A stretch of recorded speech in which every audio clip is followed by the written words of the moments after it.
Hello students, good morning to all of you. Am I audible and visible to you? Can you just let me know that whether I'm audible and visible to you?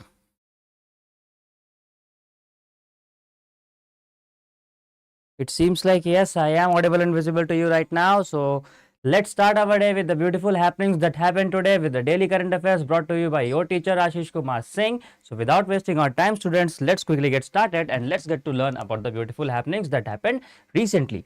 Now, before learning and starting the session, I would request you all to follow our Oliveboard channel, and along with that, I would request you to follow and download our app so that you can never miss an update and you always can learn from the best faculties of this sector.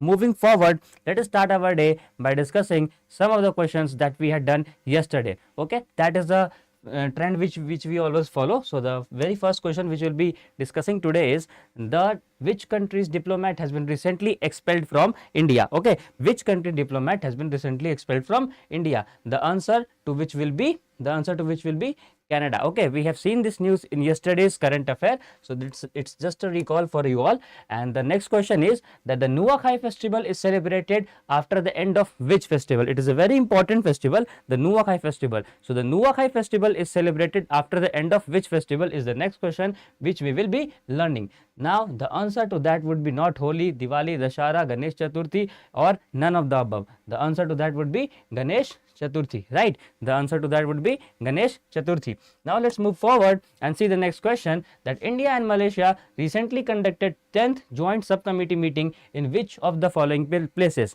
Recently, India and Malaysia has conducted a 10th joint subcommittee meeting. This has been took place in New Delhi. So the answer to that would be New Delhi, right? The answer to that would be New Delhi. Let's move forward and see the daily current affairs of today. But before that students, I would like you all to come and join the Nabard Grade A 30 days booster series brought to you by Oliveboard, and that too free of cost on YouTube. So just go and watch the 30-day booster series daily at 6 p.m.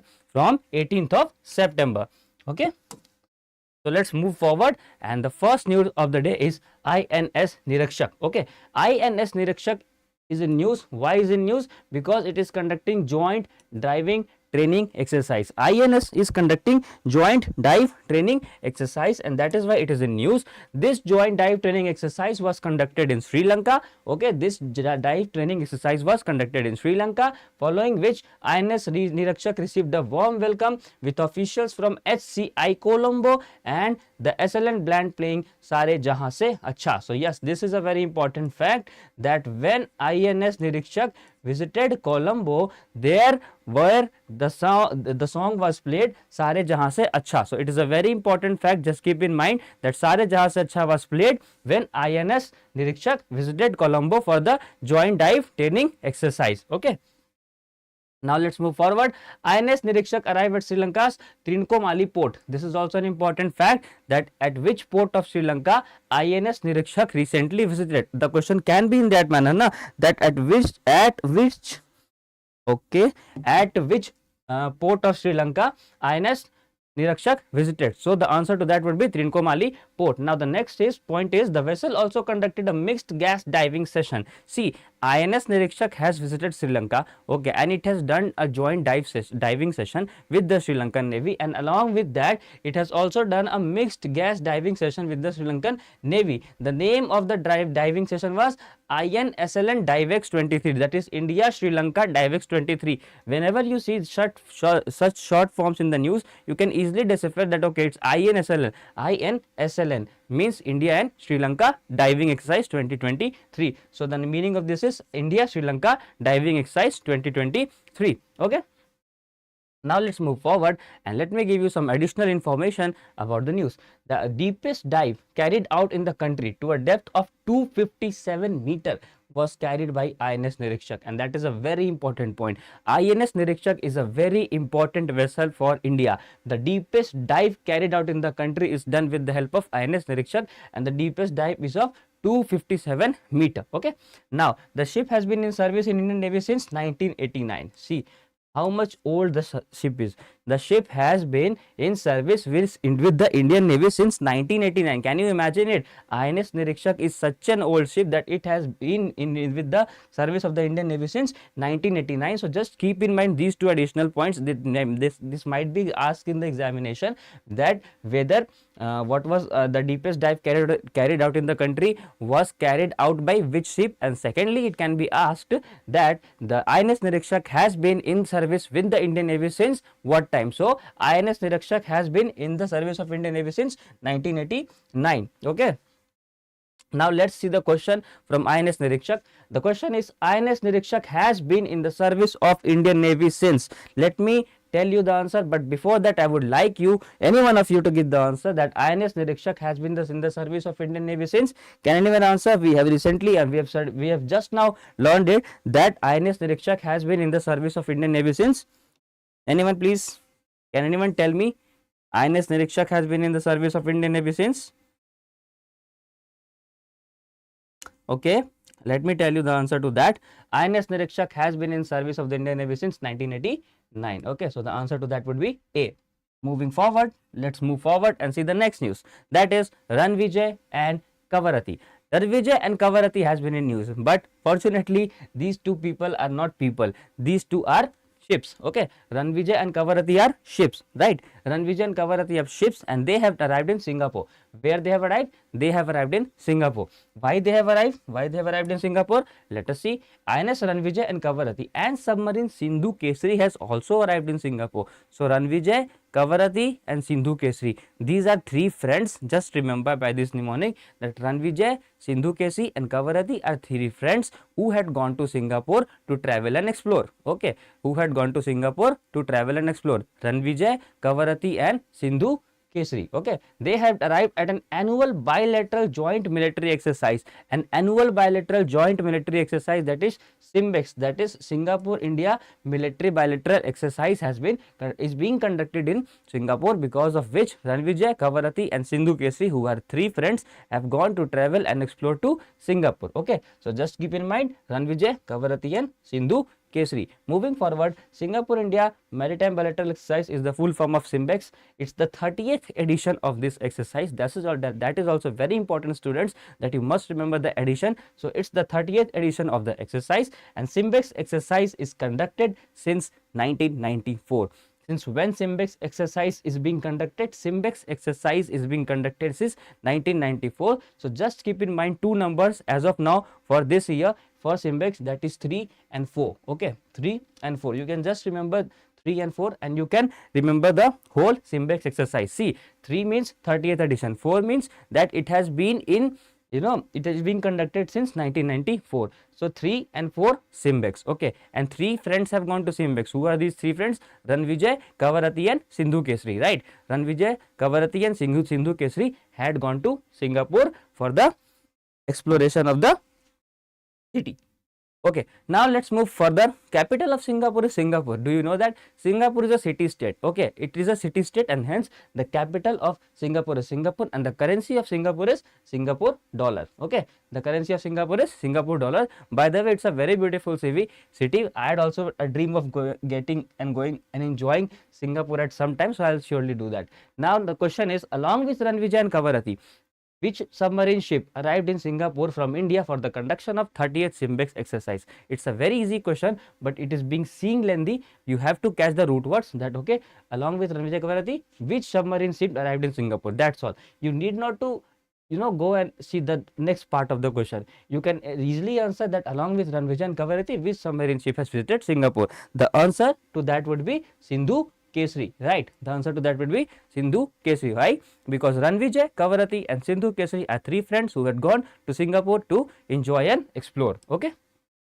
Now let's move forward with the next set of news of the day. That is International Day of Peace. International Day of Peace is celebrated on 21st of September, right? International Day of Peace is celebrated on 21st of September, and that is why it is in news. This was celebrated on 21st of September, and the theme, it is very important that you remember the theme of the days. So the theme is action for peace and our ambition for the global goals. Okay, action for peace and our ambition for the global goals. How would you remember the theme of the International Day of Peace? You can easily remember the theme of the International Day of Peace just by keeping in mind that our global goal is to be peaceful. Okay, our global goal is to be peaceful. So for this year, as of now, how can you remember? For this year, as of now, how can you remember the International Day of Peace, and how can you remember the theme of the International Day of Peace? Just by keeping in mind that it is our global goal to be peaceful. Okay, it is our global goal to be peaceful. See, this is the way through which you can remember and recall while giving the examination. Okay, you need not to remember the whole theme. You can just remember the keyword. Okay, global goal, that is the action for the peace. Okay, so our global goal is to be peaceful. Moving forward, it is celebrated by the United Nations. International Day of Peace is celebrated by the United Nations, and the day was established in 1981. Okay, the day was established in 1981 and first celebrated in 1982. That is very important, students. We have to see, minute details. The day was established in 1981 but was first celebrated in 1982. So the question might come that International Day of Peace was first celebrated in which year? In that case, you have to mark 1982. The next question which can come is the International Day of Peace was established in which year? So when it comes to establishment, it is 1981. When it comes to celebration, it is 1982. So just keep in mind 1981 and 1982, right? Just keep in mind 1 and 2. But you can remember that peace is our first priority, right? For everyone, living peacefully is the first priority. If everyone is living peacefully, they can be healthy and there then can be no fight. So our first priority is to live peacefully, and hence 1981 was the established year, but we started living peacefully in 1982. Okay, so just remember that our first priority is to live peacefully, but we started living peacefully in 1982. Okay, we started living peacefully in 1982. Moving forward, to inaugurate the day, United Nations Peace Bell is kept at UN headquarters. That is also a very important thing. The question might come that Peace Bell is established at which of the following organizations place? Okay, so the answer to that would be that Peace Bell is established at UN headquarters, and the headquarters of UN is at New York. Okay, right? It's a very basic thing that the headquarters of UN is at New York. So this was the additional information you must know. Now the question is, the International Day of Peace was first celebrated in which year? The International Day of Peace was first celebrated, not established. Okay, so when it comes to celebration, it's 1982. But when I will ask that when it was established, it would be 1981. So just keep in mind these root words, the most important words: established and celebrated. Okay.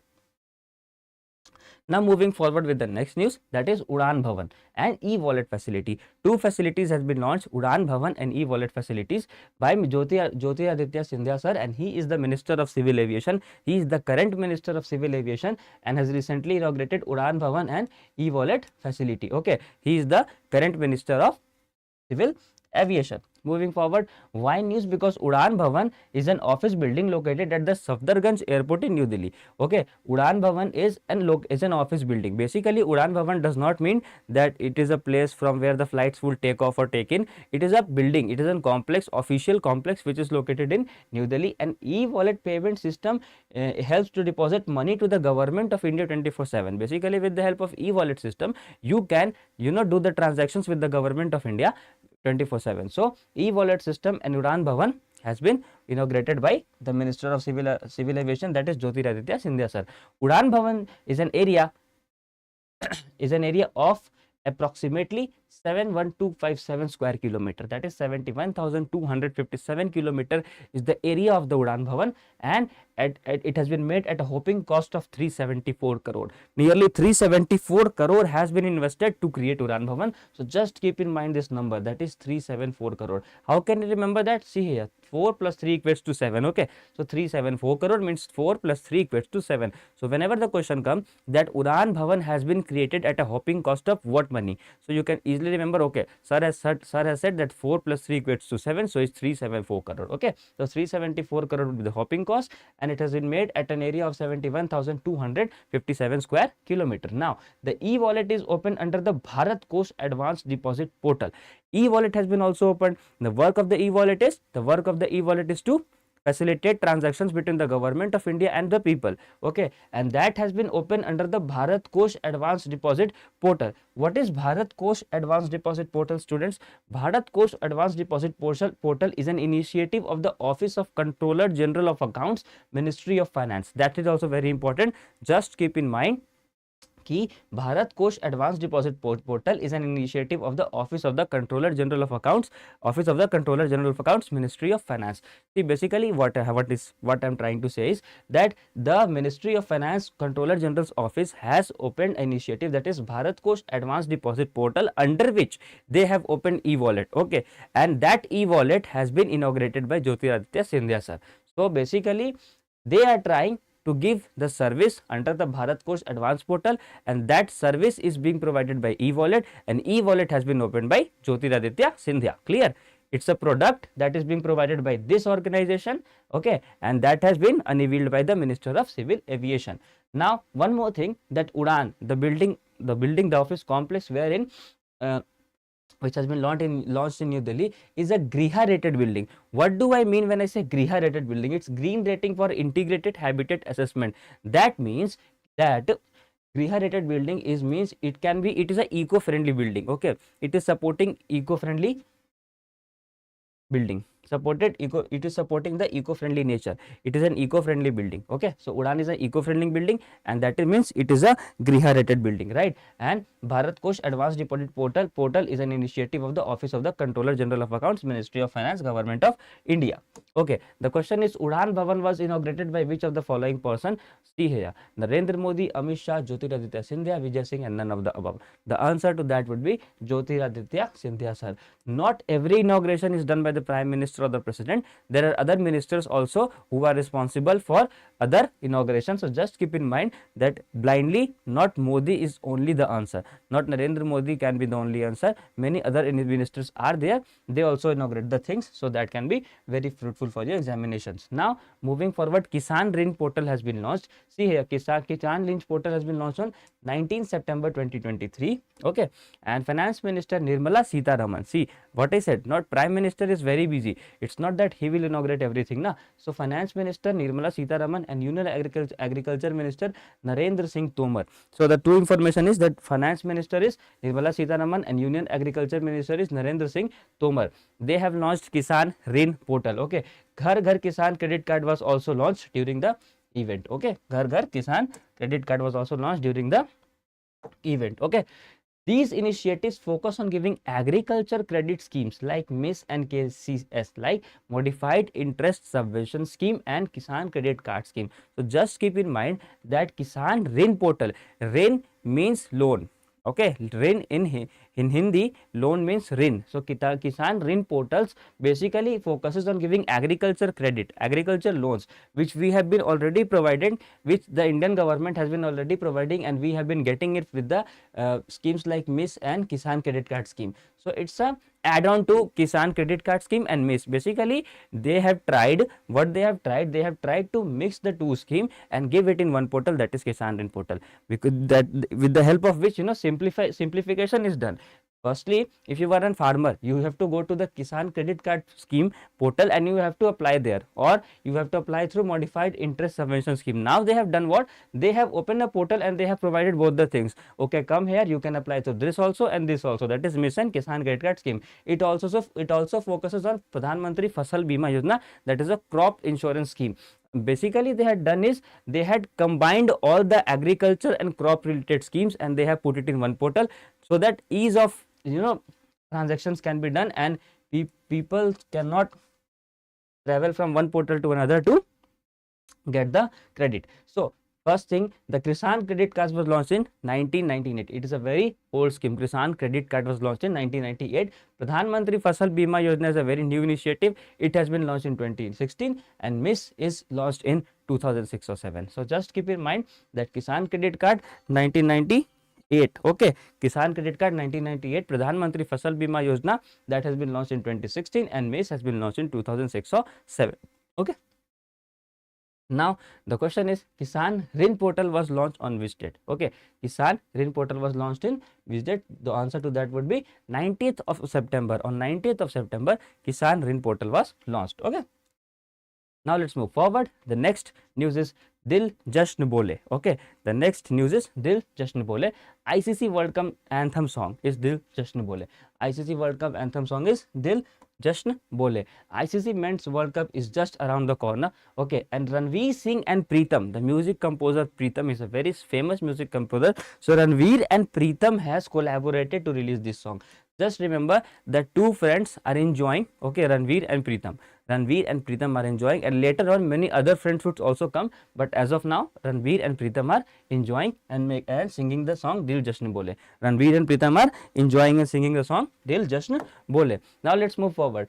Dil Jasn Bole has been sung by Preetham, Nakshas Aziz, Sirima Chandra, Amit Mishra, Jonita Gandhi, Akasha and Charan, while Preetham has composed it. Okay, these are so much, there are so many people who are involved behind Dil Jasn Bole, and that is why I said that many other people will come. So you can remember them by dividing it. Shlok Lal and Saveri Verma has been credited for the lyrics. So Shlok and Saveri has credited the lyrics. Ranveer and Preetham has collaborated, and Charan has written and performed the rap, and this is an important thing because raps are very famous nowadays. So Charan has written and performed the rap. So 5 names at least you try to remember, that is Shlok and Saveri. Shlok and Saveri has been credited for writing the lyrics. So whenever you see this song, okay, whenever you will be seeing this song Dil Jasn Bole, and whenever you will be seeing the lyrics, just try to recall that, okay, Shlok and Saveri are two best friends and they have created the lyrics. Okay, Charan has done what? Charan has performed the rap, and Ranveer as Preetham has collaborated. And just try to remember Naksha, Shirima Chandra, Amit Mishra, Jonita Gandhi, Akash and Charan also with the same. Okay, but just at least try to remember these 5 names, that is Shlok and Saveri who have created the lyrics, Charan who has performed the rap, and Ranveer Singh and Preetham who have collaborated for this song, right? So just remember at least these 5 names that might come in the examination. Okay, so the ICC World Cup is around the corner, means it is going to help from 5th of October to 19th of November, and 48 matches would be played in the ICC World Cup. As of now, 48 matches and 10 participants will be there in the ICC Men's World Cup. Okay, so just remember 48 matches and 10 participants. Two numbers, 48 and 10, you should remember. 48 matches and 10 participants will be playing. It is scheduled to be hosted by none other than our beloved India. Okay, so it is scheduled to be hosted by none other than our beloved nation India. Okay, moving forward. See, the question is, ICC Men's 2023 is going to be held in which of the following nations? The answer to that would be, in India, ICC Men 2023 World Cup is going to be held. Okay, so the answer to that would be D, that in India, the ICC World Cup 2023 is going to be held. Now, the next question is, the next news is Global Skills Summit. Now, 14th Global Skills Summit is started in New Delhi. Okay, 14th Global Skills Summit is started in New Delhi. See, why news? Because the 48th edition of the Global Skills Summit has begun in Delhi today. That is, you can just remember it by keeping in mind the 14th edition. Okay, just keep in mind it's the 14th edition. Global Skills Summit's 14th edition is being done. The theme of the summit is building skills, empowering youth, creating a future. Obviously, when we will build skill, we will empower youth. Okay, and when we will empower youth, we will create a future. So that is a very collaborative dream. That is a very mixed dream. Okay, we will first build the skill, then we will empower the youth, and then we will collaborate and build the future. So you can easily, it's a process, building the skill, empowering the youth and creating the future. It's a process, and this process is the theme of the Global Skill Summit, the 14th Global Skill Summit to be precise. The summit aims to focus on creating a roadmap for a high quality industry led skilling ecosystem, and that is exactly correct. When we will provide high quality ecosystem for skilling, then only we can empower youth, and then only you can create a bright future. Okay, the summit will see future forward discussions and deliberation on the ways to make the youth of India skill for the industry. And the 14th Global Skills Summit is organized by, this is a very important point, student, that the 14th Global Skills Summit is organized by So we can say that yes, it is organized by Federation of Indian Chambers of Commerce and Industry, that is FICCI. Okay, so it is being organized by FICCI, right? Okay, see, now let's see some additional information. FICCI is the largest and the oldest apex business organization in India. It was established in 1927. That was even before independence. FICCI was established. Okay, how would you remember FICCI? FICCI has 5 words. Okay, FICCI has 5 letters in a word, FICCI, that is 5 words. Okay, and in 1927 the last 2 numbers are 27. When we subtract 7 from 2, it became 5. Okay, and 5 means FICCI. So just remember and try to remember in such a manner that okay, 7 minus 2, 5, 5 means FICCI. It is a non-governmental, non-profit organization, and FICCI is India's business and industries voice. Okay, FICCI is what? It is India's business and industries voice. Now the question is, what is the theme of the 14th Global Scheme Summit? The answer to that would be building skill, empowering youth, creating the future. Creating the earth? No. Creating skills, empowering youth, building the future. Building skills, encouraging youth, creating the future. Building schools, empowering youth, creating the future. So just try to remember that these are all similar words. Okay, you might get confused, but as I said, it is a chronological fact कि पहले हम skill build करेंगे. First you will build the skill, then will empower the youth and create the future. Building skill, empowering youth, creating the future. The answer to that would be D. Okay, the answer to that would be D. Just not try to rot-learn all these things. Just try to synchronize it in your own way. I try to synchronize this theme in the way which is chronological. First we will build the skills, then we will empower the youth, and then we will create the future. So in this manner also, students, you can remember these big themes. So I guess this was all from today's class. This was all from the today's current affairs classes. We have seen a lot of current affairs today, and we will be soon coming with such beautiful current affairs next day, that is tomorrow, same time, same place. Till then, see you and thank you very much.